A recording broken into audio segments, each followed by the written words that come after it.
I abandoned my daughter. And no, not in the picnic basket on some stranger's front stoop sense, more like I've bitten off more than I can chew kind of thing. Kind of like when I was a child watching my father eat pizza. The bites he took were so much bigger than mine, I didn't know how he could do it without choking. I just knew that when I was his age, I could do it too.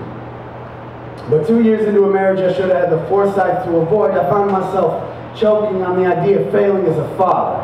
And I say a lot of stupid things to try and alleviate blame that can only be mine. Things like, I was so young.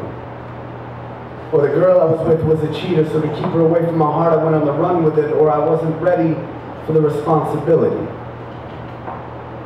That last one's true. I wasn't ready for a lot of responsibilities.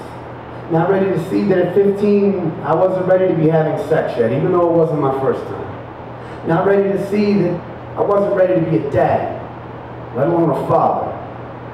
Not ready to see she could never be anyone's mother. Not ready to see that she was lying when she said she was on the pill. I threw away all of my responsibilities when I saw how hot she looked in that lingerie that she had obviously borrowed. Lacy top hung off her shoulders slightly to the right like a holster. That night changed both our lives.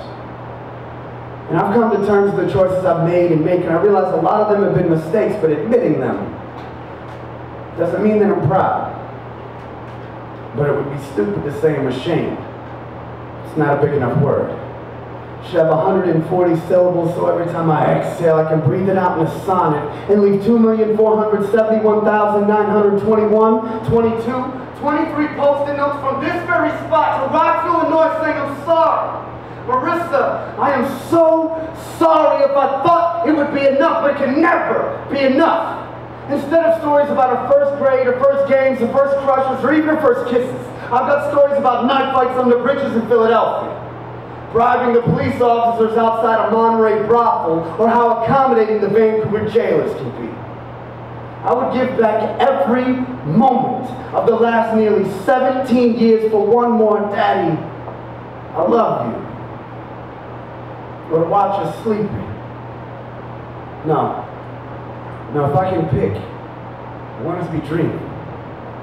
So I can see those long eyelashes fluttering, hoping inside she only gets cotton candy clouds that won't rot her teeth, just leave a sweet taste in her mouth, not the bitter one she gets when anyone asks about her father.